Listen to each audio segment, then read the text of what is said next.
Hello friends, welcome to my YouTube channel GK quiz. GK quiz में आप सभी का बहुत बहुत स्वागत है। आज मैं बात करने वाला हूं भारतीय राष्ट्रीय आंदोलन की, और इस भारतीय राष्ट्रीय आंदोलन के टॉपिक में आज मैं पार्ट 3 की बात करने वाला हूं। ठीक है फ्रेंड्स, आप सबको पता है कि बीपीएससी टीआरई 4 का जो एग्ज़ाम है अभी फॉर्म भराने वाला है। तो पहले से ही तैयारी को धार देने के लिए आप हमारे वीडियो के साथ जुड़े रहिएगा, क्योंकि मैं जो भी प्रश्न करवाता हूँ ना, उस सब के सब जो प्रश्न है ना, प्रीवियस ईयर में पूछे गए प्रश्न विथ व्याख्या के साथ ना, पूरी डिटेल के साथ मैं वीडियो को कवर कराता हूँ। तो अपने पास पेन और कॉपी लेकर भी बैठिएगा, ताकि जो भी मैं डिटेल कराऊंगा उसको आप नोट करते जाइएगा। ठीक है ना। तो चलिए देरी ना करते हुए शुरुआत करते हैं पहले क्वेश्चन से। लेकिन उसके पहले अगर अंत में वीडियो की क्वालिटी और कंटेंट अच्छा लगेगा तो चैनल को सब्सक्राइब करते हुए बेल आइकन दबाना मत भूलिएगा, ताकि जो भी मैं वीडियो इस टाइप का अपलोड करूंगा उसका नोटिफिकेशन आपके पास पहुंच सकेगा। ठीक है। तो चलिए शुरुआत करते हैं पार्ट 3 की भारतीय राष्ट्रीय आंदोलन में। और आज हम बात करने वाले हैं 111 क्वेश्चन से लेकर के 150 क्वेश्चन तक। ठीक है ना। तो चलिए पहले क्वेश्चन की अगर मैं बात करूं तो पहला क्वेश्चन कह रहा है कि बिहार का चौरी विद्रोह किस वर्ष हुआ था। काफ़ी अति महत्वपूर्ण प्रश्न फ्रेंड्स। तो बिहार का जो चौरी विद्रोह हुआ था ना, ये हुआ था 1798 ईस्वी में। यानी इस क्वेश्चन का जो विकल्प हो जाएगा, विकल्प नंबर सी बिल्कुल सही हो जाएगा। ठीक है। चौरी विद्रोह कब हुआ था, तो कब वो 1798 में हुआ था, ये भी आपको याद रखना है। अगर डिटेल की बात करें तो बिहार का चौरी विद्रोह वर्ष 1798 ईस्वी में हुआ था, तो ये भी आपको याद रखना है। देखिए जो भी प्रश्न मैं कराऊंगा ना, वो सब के सब या तो बीपीएससी के द्वारा डिफरेंट टाइप के एग्जाम में पूछा गया होगा, या तो फिर खुद बीपीएससी टीआरई 1, टीआरई 2, टीआरई 3 और टीआरई 3 री एग्जाम में पूछे गए प्रश्न होने वाले हैं। ठीक है ना। तो चलिए अगले क्वेश्चन की तरफ बढ़ते हैं। अगला प्रश्न आपके सामने कह रहा है कि बिहार में पहला कांग्रेस अधिवेशन कहाँ हुआ था। काफ़ी अति महत्वपूर्ण प्रश्न फ्रेंड्स, याद रखिएगा।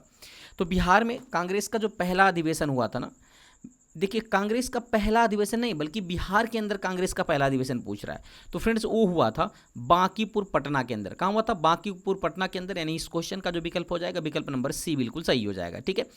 अच्छा, डिटेल्स जानने से पहले एक इंपॉर्टेंट डिटेल मैं आपको बता देता हूँ। बिहार में कुल 3 अधिवेशन हुए थे कांग्रेस के। ठीक है ना। एक तो कांग्रेस का 27वां अधिवेशन हुआ था, जो कि बिहार में पहले अधिवेशन के नाम से जाना जाता है। और एक हुआ था कांग्रेस का 37वां अधिवेशन। ठीक है ना। और एक हुआ था 1940 में। तो याद रखिएगा, जो कांग्रेस का 27वां अधिवेशन था और बिहार का पहला अधिवेशन, वो कब हुआ था? तो हुआ था 1912 में। कब हुआ था? 1912 में हुआ था। ठीक है ना। 27वां अधिवेशन और बिहार का पहला अधिवेशन हुआ था सन 1912 में।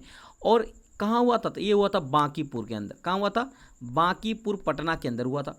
अगर प्रश्न पूछेगा कि इसकी अध्यक्षता किसने किया था, तो इसकी अध्यक्षता किया था R.N. मुधोलकर। किसने किया था? R.N. मुधोलकर ने इसकी अध्यक्षता की थी। वहीं जो कांग्रेस का 37वां अधिवेशन हुआ था और बिहार का दूसरा अधिवेशन कांग्रेस द्वारा, तो वो हुआ था 1900, याद रखिएगा, 1922 में हुआ था। कब हुआ था फ्रेंड्स? 1922 में हुआ था। अच्छा, 1922 में ये कहाँ हुआ था? तो ये हुआ था फ्रेंड्स गया के अंदर। कहाँ हुआ था? गया के अंदर हुआ था 1922 का अधिवेशन। ठीक है ना।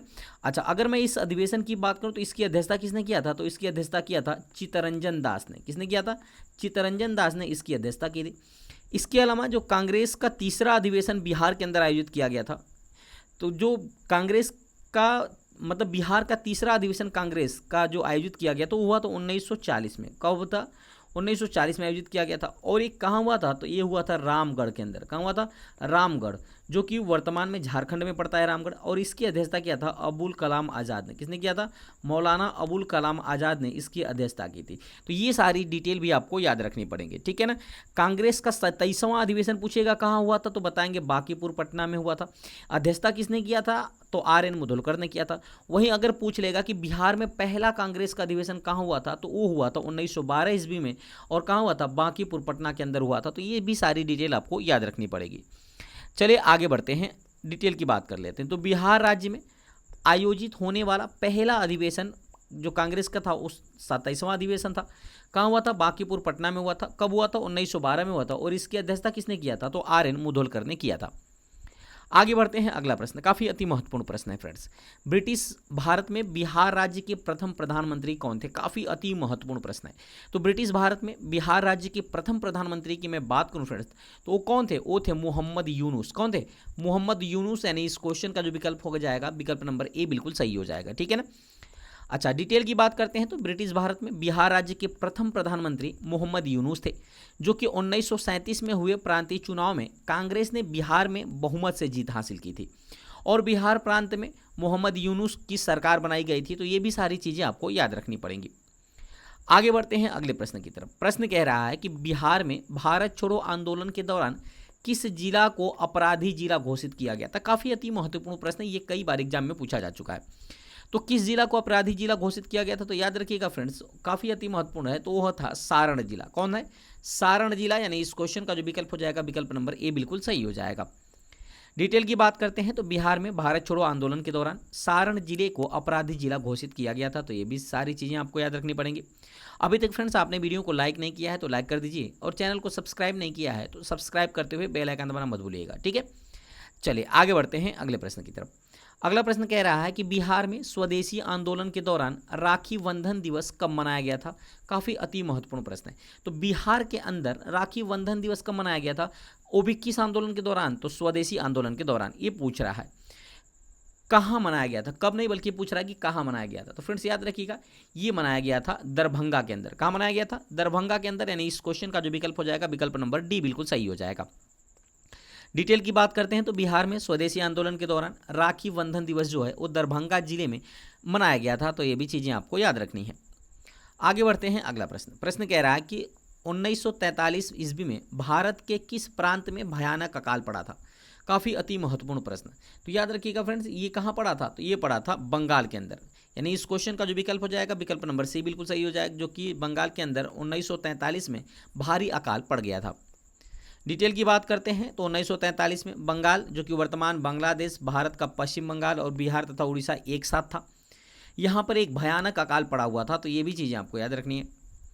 अगले प्रश्न की तरफ बढ़ते हैं। अगला प्रश्न कह रहा है बिहार में किसान सभा की स्थापना किनके द्वारा किया गया था। तो याद रखिएगा फ्रेंड्स, बिहार के अंदर किसान सभा की जो स्थापना किया गया था वो किया गया था स्वामी सहजानंद सरस्वती के द्वारा। यानी इस क्वेश्चन का जो विकल्प हो जाएगा, विकल्प नंबर बी बिल्कुल सही हो जाएगा। डिटेल की बात करें तो बिहार में किसान सभा की स्थापना कब हुई थी, पहली बात तो ये हुई थी 1929 ईस्वी में, और इसकी स्थापना किसने किया था, तो किया था स्वामी सहजानंद सरस्वती ने। तो ये दोनों पॉइंट भी आपको याद रखने हैं। अगला प्रश्न कह रहा है कि बिहार में जमींदारी प्रथा कब समाप्त हुई थी। काफ़ी अति महत्वपूर्ण प्रश्न फ्रेंड्स आपके लिए। तो बिहार के अंदर जमींदारी प्रथा जो है ना फ्रेंड्स, ये 1956 में, याद रखिएगा 1956 में जमींदारी प्रथा समाप्त हुई थी। यानी इस क्वेश्चन का जो विकल्प हो जाएगा, विकल्प नंबर सी बिल्कुल सही हो जाएगा, ठीक है ना। चलिए डिटेल की बात करते हैं तो बिहार लैंड रिफॉर्म एक्ट 1950 के तहत बिहार में जमींदारी प्रथा 1956 में समाप्त का श्रेय सरदार वल्लभ भाई पटेल को जाता है। तो ये भी चीज़ें आपको याद रखनी पड़ेंगी। आगे बढ़ते हैं अगला प्रश्न कह रहा है कि 1930 ईस्वी में बिहार में किसान आंदोलन का नेतृत्व किसने किया था। तो 1930 ईस्वी में बिहार के अंदर किसान आंदोलन का नेतृत्व किया था फ्रेंड्स, याद रखिएगा स्वामी सहजानंद सरस्वती ने। किसने किया था? स्वामी सहजानंद सरस्वती ने। यानी इस क्वेश्चन का जो विकल्प है, विकल्प नंबर बी बिल्कुल सही हो जाएगा, ठीक है ना। चलिए आगे बढ़ते हैं अगले प्रश्न की तरफ। अगला प्रश्न कह रहा है कि बिहार का चौरी विद्रोह किस वर्ष हुआ था। देखिए प्रश्न रिपीट हो गया है, तो आप फटाक से बता दीजिए कि बिहार का चौरी विद्रोह किस वर्ष हुआ था। तो फ्रेंड्स याद रखिएगा, ये हुआ था 1798 ईस्वी में। यानी इस क्वेश्चन का जो विकल्प है, विकल्प नंबर सी बिल्कुल सही हो जाएगा। बिहार का चौरी विद्रोह जो है वो 1798 ईस्वी में कहाँ हुआ था, तो ये हुआ था बिहार के अंदर। आगे बढ़ते हैं अगला प्रश्न कह रहा है कि भारत के निम्नलिखित राष्ट्रपतियों में से किसका जन्म बिहार में हुआ था। तो याद रखिएगा, भारत के जो इतने भी राष्ट्रपति हुए उनमें से कौन से ऐसे राष्ट्रपति हैं जिनका जन्म बिहार के अंदर हुआ था। तो फ्रेंड्स याद रखिएगा, वो थे डॉक्टर राजेंद्र प्रसाद। कौन थे? डॉक्टर राजेंद्र प्रसाद। यानी इस क्वेश्चन का जो विकल्प है, विकल्प नंबर बी बिल्कुल सही हो जाएगा। अब आपको कमेंट करना है फ्रेंड्स कि डॉक्टर राजेंद्र प्रसाद जो है ना, ये कहाँ जन्म लिए थे, उस स्थान का आपको नाम बताना है, ठीक है। चलिए आगे बढ़ते हैं। डिटेल की बात करें तो डॉक्टर राजेंद्र प्रसाद का जन्म 3 दिसंबर 1884 ईस्वी में बिहार के जीरादेई नामक गांव में हुआ था। अगला प्रश्न है कि उस राज्य का नाम बताएं जहां से भारत का प्रथम राष्ट्रपति चुना गया था। तो याद रखिएगा फ्रेंड्स, जहां से भारत का प्रथम राष्ट्रपति चुना गया था उस राज्य का क्या नाम है। तो आप सबको पता है कि भारत के प्रथम राष्ट्रपति कौन थे, तो डॉक्टर राजेंद्र प्रसाद थे। और राजेंद्र प्रसाद को अभी मैंने बताया कि इनका गृह कहाँ था, इनका घर कहाँ था, तो वो बिहार था। यानी इस क्वेश्चन का जो विकल्प है, विकल्प नंबर डी बिल्कुल सही हो जाएगा। आगे बढ़ते हैं, डिटेल की बात करते हैं तो डॉक्टर राजेंद्र प्रसाद भारत के पहले राष्ट्रपति थे जो कि बिहार राज्य से संबंधित थे। अगला प्रश्न प्रश्न कह रहा है कि उड़ीसा राज्य बिहार से कब पृथक किया गया और नया प्रांत कब बनाया गया। काफ़ी अति महत्वपूर्ण प्रश्न। तो उड़ीसा राज्य जो है ना फ्रेंड्स, बिहार से 1936 में पृथक किया गया था। यानी इस क्वेश्चन का जो विकल्प है, विकल्प नंबर सी बिल्कुल सही हो जाएगा। इसके पीछे एक कहानी है, याद रखिएगा। 1905 के अंदर में बंगाल विभाजन हुआ था और ये बंगाल विभाजन के दौरान बंगाल को दो भागों में बांट दिया गया था। एक को बनाया गया था पूर्वी बंगाल और एक को बना दिया गया पश्चिमी बंगाल। तो जो पूर्वी बंगाल था ना फ्रेंड्स, पूर्वी बंगाल में मुसलमानों की संख्या ज़्यादा थी, जबकि पश्चिमी बंगाल में या हिंदुओं की संख्या ज़्यादा थी। तो मुसलमानों और हिंदुओं के बीच में वैमनस्यता फैलाने के लिए, यानी उनके बीच की एकता और अखंडता को तोड़ने के लिए अंग्रेजों ने 1905 में प्रशासनिक का हवाला देते हुए बंगाल को दो भागों में बांट दिया था। एक को बना दिया पूर्वी बंगाल, एक को पश्चिमी बंगाल। उसके बाद क्या हुआ फ्रेंड्स कि भारत में दिल्ली दरबार लगता था। दिल्ली दरबार क्यों लगता था? क्योंकि जब भी इंग्लैंड में कोई नया राजा या महारानी की ताजपोशी होती थी ना, तो उनके सम्मान में भारत के अंदर दिल्ली दरबार लगाया जाता था और उद्यान भोज का आयोजन किया जाता था। तो जब 1911 में, याद रखिएगा, जब 1911 का दिल्ली दरबार लगता है, जब 1911 का ये तीसरा दिल्ली दरबार था, ठीक है ना। तो ये पहला ऐसा दिल्ली दरबार था जब इंग्लैंड के राजा और रानी खुद भारत आई हुई थी। तो कौन थे इंग्लैंड के राजा 1911 में बने थे? तो जॉर्ज पंचम बने थे, याद रखिएगा, जॉर्ज पंचम। और रानी थी रानी मैरी। कौन थी? रानी मैरी। ये दोनों लोग भारत आए हुए थे। तो इसी दौरान बंगाल के विभाजन को रद्द कर दिया गया और फिर से, याद रखिएगा, फिर से 22 मार्च 1912 में, 22 मार्च 1912 में फिर से एक बार बंगाल को दो भागों में बांट दिया गया। यानी एक को बना दिया गया, याद रखिएगा, बिहार बना दिया गया और एक को बना दिया गया, ठीक है ना, एक को बना दिया गया बिहार और एक को बना दिया गया पश्चिम बंगाल। तो ये भी चीज़ें आपको याद रखनी पड़ेंगी। उसके बाद क्या हुआ फ्रेंड्स कि आगे चल के बिहार फिर दो भागों में टूट गया। जब बिहार आगे चल के दो भागों में टूटा तो एक ठो बन गया, याद रखिएगा, एक बना आपका उड़ीसा।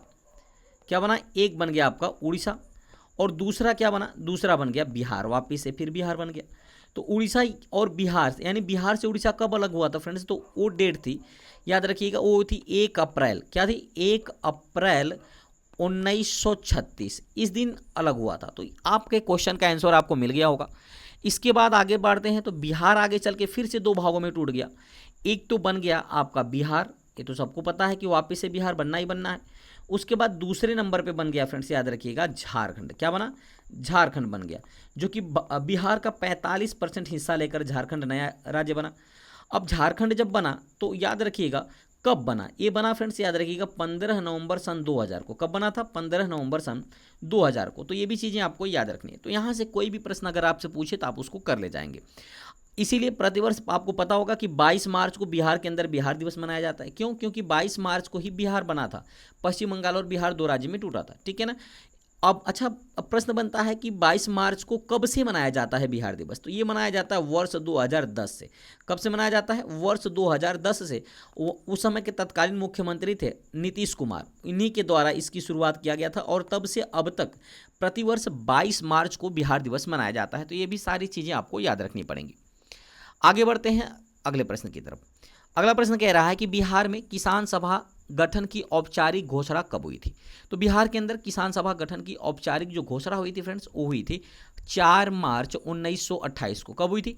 4 मार्च 1928 को। यानी इस क्वेश्चन का जो विकल्प हो जाएगा ना, विकल्प नंबर बी बिल्कुल सही हो जाएगा। तो ये भी चीज़ें आपको याद रखनी है। डिटेल की बात करते हैं तो बिहार में किसान सभा के गठन की औपचारिक घोषणा 4 मार्च 1928 को हुई थी। बिहार प्रांतीय किसान सभा का गठन सहजानंद सरस्वती ने 1929 में किया था। तो ये दोनों डेट भी आपको याद रखनी पड़ेंगी। आगे बढ़ते हैं अगला प्रश्न। प्रश्न कह रहा है कि बिहार के प्रथम भारतीय गवर्नर कौन थे? तो बिहार के प्रथम भारतीय गवर्नर की अगर मैं बात करूं फ्रेंड्स, तो वो थे सत्येंद्र प्रसन्न सिन्हा। कौन थे? सत्येंद्र प्रसन्न सिन्हा। यानी इस क्वेश्चन का जो विकल्प हो जाएगा, विकल्प नंबर ए बिल्कुल सही हो जाएगा, ठीक है ना। डिटेल की बात करते हैं तो बिहार के प्रथम भारतीय गवर्नर थे सत्येंद्र प्रसन्न सिन्हा। अगला प्रश्न आपके सामने कह रहा है कि बिहार में 1857 के प्रथम स्वतंत्रता संग्राम के सेना नायक वीर कुंवर सिंह का स्वर्गारोहण निम्नलिखित तिथि को हुआ था। यानी कब कह सकते हैं कि कुंवर सिंह कब मरे थे? ये आपसे प्रश्न पूछ रहा है। तो याद रखिएगा फ्रेंड्स, कुंवर सिंह ने पहली बात की अंतिम लड़ाई कब लड़ी थी? तो अंतिम लड़ाई लड़ी थी 23 अप्रैल को। याद रखिएगा, अंतिम लड़ाई लड़ी थी 23 अप्रैल को, जगदीशपुर के निकट आ गए थे, ठीक है ना। अच्छा, इनकी मृत्यु कब हुई थी फ्रेंड्स? तो इनकी मृत्यु हो गई थी 26 अप्रैल 1958 को, सॉरी 1858 को हो गई थी इनकी मृत्यु। 23 अप्रैल को इन्होंने अंतिम लड़ाई लड़ी थी, तो ये भी चीज़ें आपको याद रखना है। साथ ही साथ ये जो थे फ्रेंड्स ना, ये 1857 की क्रांति का जो नेतृत्व है ना, ये जगदीशपुर से कर रहे थे। कहाँ से कर रहे थे? जगदीशपुर से। तो ये भी चीज़ें आपको याद रखनी है। अच्छा, इनकी मृत्यु के बाद बात करें तो 1857 के स्वतंत्रता संग्राम, जो प्रथम स्वतंत्रता संग्राम था, उसका नेतृत्व किसने किया था? तो इन्हीं के भाई थे अमर सिंह, उन्होंने इसका नेतृत्व किया था। तो ये भी सारी चीज़ें आपको याद रखनी पड़ेंगी। आगे बढ़ते हैं अगले प्रश्न की तरफ। प्रश्न कह रहा है, डिटेल की बात कर लेते हैं। तो कह रहा है 1857 के प्रथम स्वतंत्रता संग्राम में बिहार के वीर कुंवर सिंह 26 अप्रैल 1858 को मृत्यु हो गई थी इनकी। अगला प्रश्न कह रहा है कि फणीश्वर नाथ रेणु का जन्म कहाँ हुआ था? काफी अति महत्वपूर्ण प्रश्न फ्रेंड्स। तो फणीश्वर नाथ रेणु के जन्म की बात करें तो इनका जन्म हुआ था पूर्णिया जिला में, बिहार के पूर्णिया जिले में, यानी इस क्वेश्चन का विकल्प नंबर सी बिल्कुल सही हो जाएगा। डिटेल की बात करें तो फणीश्वर नाथ रेणु का जन्म 4 मार्च 1921 को बिहार के पूर्णिया जिले, जो कि वर्तमान में अररिया में पड़ता है, के औराही हिंगना गांव में हुआ था। तो ये आपके गांव को भी याद रखना पड़ेगा। अगला प्रश्न आपके सामने कह रहा है कि आजाद दस्ता, काफी अति महत्वपूर्ण प्रश्न आपके लिए। आजाद दस्ता बिहार में किस आंदोलन के दौरान सक्रिय रहा था? तो याद रखिएगा फ्रेंड्स, ये था भारत छोड़ो आंदोलन के दौरान। कब था? भारत छोड़ो आंदोलन के दौरान, यानी इस क्वेश्चन का जो विकल्प हो जाएगा, विकल्प नंबर डी बिल्कुल सही हो जाएगा। ठीक है ना। चलिए आगे बढ़ते हैं, डिटेल की बात करते हैं। तो भारत छोड़ो आंदोलन के समय जयप्रकाश नारायण के नेतृत्व में नेपाल के राजविलास जंगल में आजाद दस्ता नामक संगठन का कार्यालय खोला गया था। तो ये भी चीज़ आपको याद रखनी है। अगले प्रश्न की तरफ बढ़ें तो अगला प्रश्न कह रहा है, गांधी जी को चंपारण आने का आमंत्रण किसने दिया था? काफ़ी अति महत्वपूर्ण प्रश्न है। तो गांधी जी को चंपारण आने का आमंत्रण की बात करें तो फ्रेंड्स याद रखिएगा, वो दिया था राजकुमार शुक्ल ने। किसने दिया था? राजकुमार शुक्ल ने, यानी इस क्वेश्चन का जो विकल्प है, विकल्प नंबर ए बिल्कुल सही हो जाएगा। ठीक है ना। चलिए अगर डिटेल की बात करते हैं तो चंपारण के किसान राजकुमार शुक्ल ने गांधी जी की लखनऊ में भेंट की और उनसे चंपारण आने का आग्रह किया। ये सारी चीज़ें आपको याद रखनी पड़ेंगी। आगे बढ़ते हैं अगले प्रश्न की तरफ। प्रश्न कह रहा है कि बिहार में 1857 के विद्रोह का नेतृत्व किसने किया था? तो आप सबको पता है कि जब भी बिहार की बात आती है तो एक नाम आपकी जुबान पे होना चाहिए, वो था वीर कुंवर सिंह, यानी विकल्प नंबर सी बिल्कुल सही हो जाएगा। डिटेल की बात करें तो बिहार में 1857 के विद्रोह का नेतृत्व शाहाबाद जिले के जगदीशपुर के जमींदार थे बाबू कुंवर सिंह, इन्होंने किया था। कुंवर सिंह 26 अप्रैल 1858 को इनकी मृत्यु हो गई थी। उसके पश्चात उनके भाई थे जिनका नाम था अमर सिंह, उन्होंने इस आंदोलन का नेतृत्व किया था। आगे बढ़ते हैं अगला प्रश्न। प्रश्न कह रहा है कि असहयोग आंदोलन के दौरान बिहार में कृषकों का नेतृत्व किसने किया था? तो असहयोग आंदोलन के दौरान बिहार में जो कृषकों का नेतृत्व किया था फ्रेंड्स, वो किया था श्री कृष्ण सिंह ने। किसने किया था? श्री कृष्ण सिंह, यानी इस क्वेश्चन का जो विकल्प है, विकल्प नंबर सी बिल्कुल सही हो जाएगा। डिटेल की बात करें तो असहयोग आंदोलन के दौरान स्वामी विद्यानंद के नेतृत्व में बिहार के कृषकों ने जमींदारों के खिलाफ आंदोलन किया था। अच्छा एक मिनट, ठीक है, इसका आंसर जो है ना फ्रेंड्स, श्री कृष्ण नहीं होगा ना। ठीक है ना, ये डबल हो गया है ना, 31 डबल क्वेश्चन हो गया। अच्छा, इसका आंसर जो की बात करें तो इसका आंसर हो जाएगा स्वामी विद्यानंद। क्या होगा? स्वामी विद्यानंद, यानी इस क्वेश्चन का जो विकल्प हो जाएगा, विकल्प नंबर ए बिल्कुल सही हो जाएगा। ठीक है ना। असहयोग आंदोलन के दौरान स्वामी विद्यानंद के नेतृत्व में बिहार के कृषकों ने जमींदारी के खिलाफ आंदोलन किया था। आगे बढ़ते हैं, अगला प्रश्न कह रहा है कि आधुनिक बिहार का निर्माता किसे माना जाता है? तो याद रखिएगा फ्रेंड्स, आधुनिक बिहार का निर्माता माना जाता है सच्चिदानंद सिन्हा को। किसको माना जाता है? सच्चिदानंद सिन्हा को, यानी इस क्वेश्चन का जो विकल्प है, विकल्प नंबर ए बिल्कुल सही हो जाएगा, जिन्हें आधुनिक बिहार का निर्माता माना जाता है। डिटेल की बात करें तो सच्चिदानंद सिन्हा को आधुनिक बिहार का निर्माता कहा जाता है। बिहार को बंगाल से पृथक राज्य के रूप में स्थापित करने वाले लोगों में सच्चिदानंद सिन्हा का नाम सर्वोपरि है। वे पटना विश्वविद्यालय के प्रथम कुलपति भी रहे हैं। तो ये भी चीज़ें आपको याद रखनी पड़ेंगी। आगे बढ़ते हैं अगले प्रश्न की तरफ। प्रश्न कह रहा है कि बिहार में स्वराज दल का गठन किसने किया था? तो बिहार के अंदर स्वराज दल के गठन की मैं बात करूं फ्रेंड, तो वो किया था श्री कृष्ण सिंह ने, यानी इस क्वेश्चन का जो विकल्प है, विकल्प नंबर ए बिल्कुल सही हो जाएगा।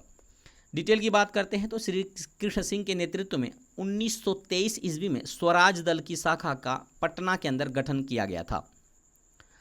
अगला प्रश्न आपके सामने है, कह रहा है कि 1931 में बिहार समाजवादी पार्टी का गठन किसने किया था? काफ़ी अति महत्वपूर्ण प्रश्न। तो 1931 के दौरान बिहार समाजवादी पार्टी का जो गठन किया था फ्रेंड्स, वो किया था फूलन प्रसाद वर्मा ने। किसने किया था? फूलन प्रसाद वर्मा ने, यानी इस क्वेश्चन का जो विकल्प है, विकल्प नंबर ए बिल्कुल सही हो जाएगा। डिटेल की बात करते हैं तो जुलाई 1931 में बिहार समाजवादी पार्टी की स्थापना जयप्रकाश नारायण, फूलन प्रसाद वर्मा एवं कुछ अन्य लोगों की सहायता से मिलकर किया गया था। अगले क्वेश्चन की तरफ बढ़ते हैं। तो काफ़ी अति महत्वपूर्ण प्रश्न। इस प्रश्न को कराने से पहले एक छोटा सा रिक्वेस्ट आपसे फ्रेंड्स कि अभी तक आपने वीडियो को लाइक नहीं किया तो लाइक कर दीजिएगा, और चैनल को सब्सक्राइब नहीं किया है तो सब्सक्राइब करते हुए बेल आइकन दबाना मत भूलिएगा, ताकि इस टाइप का जो भी मैं बेहतरीन कंटेंट अपलोड करूँ उसका नोटिफिकेशन आपके पास पहुँच सकेगा। तो चलिए आगे बढ़ते हैं अगले क्वेश्चन की तरफ। क्वेश्चन कह रहा है कि बिहार दिवस का क्या महत्व है, जो कि हर साल 22 मार्च को मनाया जाता है। काफ़ी अति महत्वपूर्ण प्रश्न है, तो याद रखिएगा फ्रेंड्स, इसका जो आंसर होगा ना ये हो जाएगा 1912 में बिहार के बंगाल प्रेसिडेंसी से अलग होने के याद में प्रतिवर्ष 22 मार्च को बिहार दिवस मनाया जाता है। यानी इस क्वेश्चन का जो विकल्प है, विकल्प नंबर सी बिल्कुल सही हो जाएगा। आगे बढ़ते हैं। अगला प्रश्न कह रहा है कि भागलपुर में नमक सत्याग्रह का नेतृत्व किसने किया था। काफ़ी अति महत्वपूर्ण प्रश्न। तो भागलपुर के अंदर में नमक सत्याग्रह का जो नेतृत्व किया था फ्रेंड्स, वो किया था महादेवलाल सराफ। किसने किया था? महादेवलाल सराफ। यानी इस क्वेश्चन का जो विकल्प है, विकल्प नंबर बी बिल्कुल सही हो जाएगा। डिटेल की बात करते हैं तो भागलपुर में नमक सत्याग्रह का नेतृत्व महादेवलाल सराफ ने किया था। प्रश्न कह रहा है कि सन 1939 में बिहार में अंबारी सत्याग्रह का नेतृत्व किसने किया था। काफ़ी अति महत्वपूर्ण प्रश्न। तो 1939 में बिहार के अंदर अंबारी सत्याग्रह के नेतृत्व की बात करें तो वो फ्रेंड्स किया था राहुल सांकृत्यायन ने। किसने किया था? राहुल सांकृत्यायन ने। यानी इस क्वेश्चन का जो विकल्प है, विकल्प नंबर ए बिल्कुल सही हो जाएगा। डिटेल की बात करें तो महापंडित राहुल सांकृत्यायन हिंदी के एक प्रमुख साहित्यकार ने बिहार में अंबारी सत्याग्रह, जो कि 1939 में शुरू किया गया था, इसका नेतृत्व किया था। तो ये भी चीज़ें आपको याद रखनी है।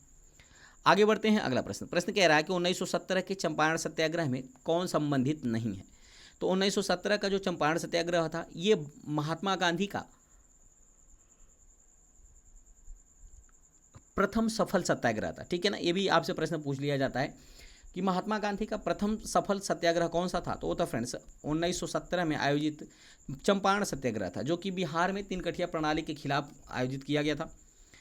प्रश्न पूछ रहा है कि कौन संबंधित नहीं था, ये प्रश्न आपसे पूछ रहा है। तो फ्रेंड्स याद रखिएगा, वो थे राम मनोहर लोहिया। यानी इस क्वेश्चन का जो विकल्प है, विकल्प नंबर डी बिल्कुल सही हो जाएगा। राम मनोहर लोहिया इससे संबंधित नहीं थे। डिटेल की बात करें तो चंपारण सत्याग्रह में महात्मा गांधी के सहयोगी के रूप में राजेंद्र प्रसाद, जेबी कृपलानी, महादेव देसाई, मजहरुल हक ने भाग लिया था, जबकि राजकुमार शुक्ल के आमंत्रण पर ही महात्मा गांधी चंपारण यानी बिहार आए थे। अगला प्रश्न आपके सामने है कि 1857 के विद्रोह के एक नेता कुंवर सिंह किस स्थान से संबंधित है। तो ये सबको पता है कि जगदीशपुर से। यानी विकल्प नंबर बी बिल्कुल सही हो जाएगा। आगे बढ़ते हैं। अगला प्रश्न कह रहा है कि भारत छोड़ो आंदोलन के दौरान इनमें से कौन हजारीबाग जेल से फरार हुए थे। काफ़ी अति महत्वपूर्ण प्रश्न। तो भारत छोड़ो आंदोलन के दौरान हजारीबाग जेल से फरार हो गए थे जयप्रकाश नारायण। कौन थे? जयप्रकाश नारायण। यानी इस क्वेश्चन का जो विकल्प हो जाएगा, विकल्प नंबर सी बिल्कुल सही हो जाएगा। ठीक है ना, यानी भारत छोड़ो आंदोलन के दौरान महात्मा गांधी को नज़रबंद करके टाउन हॉल में रखा गया था, जबकि फ्रेंड्स याद रखिएगा जयप्रकाश नारायण को हजारीबाग जेल में रखा गया था और डॉक्टर राजेंद्र प्रसाद को बांकीपुर जेल में रखा गया था। तो ये भी चीज़ें आपको याद रखनी है। डिटेल की बात करते हैं तो भारत छोड़ो आंदोलन के दौरान जयप्रकाश नारायण को गिरफ्तार कर हजारीबाग सेंट्रल जेल में रखा गया था, परंतु कुछ ही दिनों में वे जेल की दीवार को फांद कर फरार हो गए। ठीक है ना, तथा भूमिगत होकर आज़ाद दस्ता का गठन किया। ये भी चीज़ें आपको याद रखनी है। आगे बढ़ते हैं। अगला प्रश्न कह रहा है कि भारतीय राष्ट्रीय कांग्रेस के 1922 ईस्वी में आयोजित गया अधिवेशन के अध्यक्ष कौन थे। तो आप तो इसका आंसर आराम से बता सकते हैं फ्रेंड्स। इसके अध्यक्ष थे चित्तरंजन दास। यानी इस क्वेश्चन का जो विकल्प है, विकल्प नंबर ए बिल्कुल सही हो जाएगा, क्योंकि इसके पीछे मैंने काफ़ी डिटेल से बताया था कि बिहार के अंदर 3 जो अधिवेशन हुए थे, कब कब हुए थे, उनकी अध्यक्षता किसने किया था और वो कहाँ आयोजित किया गया था। डिटेल की बात करते हैं तो भारतीय राष्ट्रीय कांग्रेस के 1922 ईस्वी में आयोजित गया अधिवेशन की अध्यक्षता चित्तरंजन दास ने किया था। अगला प्रश्न है कि बिहारी छात्र सम्मेलन का 16वां अधिवेशन कहाँ हुआ था। तो बिहारी छात्र सम्मेलन का जो 16वां अधिवेशन हुआ था फ्रेंड्स ना, वो हुआ था पटना के अंदर। कहाँ हुआ था? पटना के अंदर। यानी इस क्वेश्चन का जो विकल्प है, विकल्प नंबर बी बिल्कुल सही हो जाएगा। डिटेल की बात करते हैं, हजारीबाग के अंदर हुआ था ना। कहाँ हुआ था? हजारीबाग में। यानी क्वेश्चन का विकल्प नंबर ए बिल्कुल सही हो जाएगा कि बिहारी छात्र सम्मेलन का 16वां जो अधिवेशन हुआ था, कहाँ हुआ था? तो हजारीबाग में हुआ था। डिटेल की बात करें तो बिहार स्टूडेंट कॉन्फ्रेंस का 16वां जो अधिवेशन हुआ था, वो कब हुआ था? 1921 को हुआ था। और कहाँ हुआ था? तो हजारीबाग में हुआ था। इस अधिवेशन की अध्यक्षता की बात करें तो इसकी अधिवेशन की अध्यक्षता की थी श्रीमती सरला देवी। ये नाम भी आपको याद रखने बहुत जरूरी है। अगला प्रश्न आपके सामने है कि पटना युवक संघ की स्थापना कब हुई थी। काफी अति महत्वपूर्ण प्रश्न है। तो पटना युवक संघ की स्थापना की बात करें तो इस क्वेश्चन का विकल्प नंबर बी बिल्कुल सही हो जाएगा कि 1927 में पटना युवक संघ की स्थापना हुई थी। डिटेल की बात करें तो पटना युवक संघ की स्थापना 1927 ईस्वी में की गई थी और इस संघ की स्थापना मणिंद्र नारायण राय ने की थी। तो ये नाम भी आपको याद रखना पड़ेगा। आगे बढ़ते हैं। अगला प्रश्न कह रहा है कि बिहार के किसानों के किस आंदोलन में चौकीदारी कर देने से इनकार कर दिया था। तो याद रखिए कि फ्रेंड्स, बिहार के किसानों द्वारा चौकीदारी कर देने का जो कर देने से इनकार कर दिया गया था, तो वह कौन सा आंदोलन था। तो याद रखिए कि फ्रेंड्स, वो आंदोलन था सविनय अवज्ञा आंदोलन। यानी इस क्वेश्चन का जो विकल्प है ना, विकल्प नंबर डी बिल्कुल सही हो जाएगा। सविनय अवज्ञा आंदोलन के दौरान जो है कि चौकीदारी कर देने से, यानी नमक कर के साथ साथ चौकीदारी कर देने से भी मना कर दिया था। आगे बढ़ते हैं, डिटेल की बात करते हैं। तो बिहार के किसानों ने सविनय अवज्ञा आंदोलन के दौरान ही चौकीदारी कर देने से इनकार कर दिया था। अगला प्रश्न है, किसान क्या करे किसने लिखी थी। काफी महत्वपूर्ण प्रश्न है। किसान क्या करे फ्रेंड्स, किसने लिखी थी। तो याद रखिएगा, इसको लिखा था स्वामी सहजानंद सरस्वती ने। यानी इस क्वेश्चन का जो विकल्प है, विकल्प नंबर ए बिल्कुल सही हो जाएगा, क्योंकि ये जो किसान नेता से संबंधित है तो स्वामी सहजानंद सरस्वती ही इनका आंसर हो जाएगा। डिटेल की बात करते हैं तो याद रखिएगा, स्वामी सहजानंद सरस्वती भारत में किसान आंदोलन के जनक माने जाते थे। इन्होंने ऑल इंडिया किसान सभा की स्थापना किया था। साथ ही साथ इनके द्वारा प्रमुख लिखित पुस्तकों में कर्मकलाप, गीता हृदय, कांति और संयुक्त मोर्चा, किसान कैसे लड़ते हैं, किसान क्या करें, झारखंड के किसान, मेरा जीवन संघर्ष प्रमुख इनकी पुस्तकें हैं। अगला प्रश्न आपके सामने कह रहा है कि भारतीय राष्ट्रीय कांग्रेस के 27वें सम्मेलन की अध्यक्षता किसने किया था। देखिए, प्रश्न पूछ लिया 27वां सम्मेलन। जब भी आपसे 27वां सम्मेलन पूछे तो आप समझ जाइएगा कि बिहार का पहला अधिवेशन जो कि 1912 में आयोजित किया गया था, और इसका आयोजन किया गया था कहाँ, तो बांकीपुर के अंदर किया गया था। बांकीपुर पटना में किया गया था। और इसकी अध्यक्षता किसने किया था, तो आर एन मुधोलकर ने किया था। यानी इस क्वेश्चन का जो विकल्प हो जाएगा, विकल्प नंबर सी बिल्कुल सही हो जाएगा। तो प्रश्न किसी भी तरह से घुमा के पूछ सकता है, तो आपको फंसना नहीं है, आप सीधा सीधा आंसर देके आगे बढ़ जाना है। आगे बढ़ते हैं, डिटेल की बात करते हैं। तो भारतीय राष्ट्रीय कांग्रेस के 27वें सम्मेलन की अध्यक्षता आर एन मुधोलकर ने की थी। भारतीय राष्ट्रीय कांग्रेस का जो 27वां सम्मेलन हुआ था ना, ये बांकीपुर पटना के अंदर हुआ था, ठीक है ना, जबकि ये बिहार का पहला अधिवेशन होता, यानी बिहार में आयोजित होने वाला कांग्रेस का पहला अधिवेशन था। अगले क्वेश्चन की बात करें। अगला क्वेश्चन कह रहा है कि भारतीय राष्ट्रीय कांग्रेस के 1916 के लखनऊ अधिवेशन में किसने बिहार के नील उगाने वालों पर प्रश्न प्रस्तुत किया था। काफी अति महत्वपूर्ण प्रश्न फ्रेंड्स, याद रखिएगा। किसने प्रश्न किया था, तो वो किया था राजकुमार शुक्ला ने। यानी इस क्वेश्चन का जो विकल्प है, विकल्प नंबर ए बिल्कुल सही हो जाएगा, ठीक है ना। और 1916 का जो लखनऊ अधिवेशन था ना फ्रेंड्स, ये ऐसा अधिवेशन था, यहीं पर नरम दल और गरम दल में भी पैचअप होता है। तो ये भी चीजें आपको याद रखनी है। आगे बढ़ते हैं। अगला प्रश्न क्या, डिटेल की बात कर लेते हैं। डिटेल कह रहा है कि भारतीय राष्ट्रीय कांग्रेस के 1916 के लखनऊ अधिवेशन में राजकुमार शुक्ला ने बिहार के नील उगाने वाले किसानों का प्रश्न प्रस्तुत किया था। अगला प्रश्न है कि बाबा ठाकुरदास ने पटना में किस सोसाइटी की स्थापना की थी। काफी अति महत्वपूर्ण प्रश्न। बाबा ठाकुरदास ने पटना के अंदर जो है फ्रेंड्स, इन्होंने रामकृष्ण मिशन सोसाइटी की स्थापना किया था। यानी इस क्वेश्चन का जो विकल्प हो जाएगा, विकल्प नंबर बी बिल्कुल सही हो जाएगा। डिटेल की बात करें तो 1906-1907 के दौरान बिहार के पटना में बाबा ठाकुर ने रामकृष्ण मिशन समाज की स्थापना की थी। अगला प्रश्न कह रहा है कि चंपारण आंदोलन मुख्यतः किसके विरोध में था। तो याद रखिएगा फ्रेंड्स, जो चंपारण आंदोलन था ना, ये नकदी फसल के विरोध में था। किसके, नकदी फसल। यानी इस क्वेश्चन का जो विकल्प हो जाएगा ना, विकल्प नंबर बी बिल्कुल सही हो जाएगा। डिटेल की बात करते हैं तो चंपारण में भूमिहीन मजदूर एवं गरीब किसान खाद्यान्न के बजाय नील और अन्य नकदी फसलों की खेती करने के लिए बाध्य हो गए थे। वहां पर नील की खेती करने वाले किसानों पर बहुत अत्याचार हो रहा था, ठीक है ना। किसान इसलिए नील की खेती नहीं करना चाहते थे। हालांकि ये अंग्रेजों के लिए तो कैश क्रॉप थी, लेकिन किसान इसलिए नहीं करना चाहते थे क्योंकि जहां पे भी नील की खेती होती थी ना, वहां का स्थान बंजर हो जाता था, ठीक है ना। तो ये सारी चीज़ें भी आपको याद रखनी है।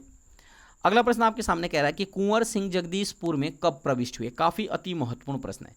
यानी वापिस से कुंवर सिंह जगदीशपुर कब आए थे। तो याद रखिए फ्रेंड्स, मैंने बताया कि कुंवर सिंह ने अपनी अंतिम लड़ाई लड़ी थी 23 अप्रैल 1858 को लड़ी थी, ठीक है ना। और 23 अप्रैल 1858 को ही कुंवर सिंह जगदीशपुर में प्रविष्ट हुए थे, यानी जगदीशपुर वापस आ गए थे, ठीक है ना। उसके बाद 26 अप्रैल 1858 को इनकी मृत्यु हो गई। ये भी आपको याद रखना है। डिटेल की बात करें तो कुंवर सिंह 1857 के प्रथम भारतीय स्वतंत्रता संग्राम में 22 अप्रैल 1858 को जगदीशपुर से आंदोलन में शामिल हुए। उन्होंने 23 अप्रैल 1858 को जगदीशपुर के पास अंतिम लड़ाई लड़ी, जबकि 26 अप्रैल 1858 को इन्होंने वीरगति प्राप्त कर लिया था। अच्छा, कब प्रविष्ट पूछेगा ना, तो याद रखिएगा जब प्रविष्ट पूछेगा तब आप बताएंगे 22 अप्रैल 1858 को, ठीक है ना। लेकिन जब पूछेगा कि कब जो है फ्रेंड्स अंतिम लड़ाई लड़ी थी, तब बताएंगे 23 अप्रैल 1858, ठीक है ना। इसके लिए सॉरी। तो उम्मीद करते हैं फ्रेंड्स ये जो छोटा सा टॉपिक मैं आपको कराया हूँ वो काफ़ी अति महत्वपूर्ण है और काफ़ी हेल्पफुल है आपके एग्जाम के लिए। अगर आपको इस वीडियो की क्वालिटी कंटेंट और आपके सत्येंद्र सर की मेहनत पसंद आ रही हो तो चैनल को सब्सक्राइब करते हुए बेल आइकन दबाना मत भूलिएगा, ताकि जो भी मैं वीडियो अपलोड करूंगा ना उसका नोटिफिकेशन आपके पास पहुंच सकेगा। तो चलिए मिलते हैं ऐसे ही मजेदार टॉपिक के साथ अगले वीडियो में। अपना फीडबैक जरूर दीजिएगा कि आपको ये वीडियो कैसा लगे, और लाइक जरूर कर दीजिएगा, क्योंकि आपके एक लाइक से हमें मोटिवेशन मिलता है। तो चलिए मिलते हैं अगले वीडियो में। बहुत बहुत धन्यवाद। Thanks for watching.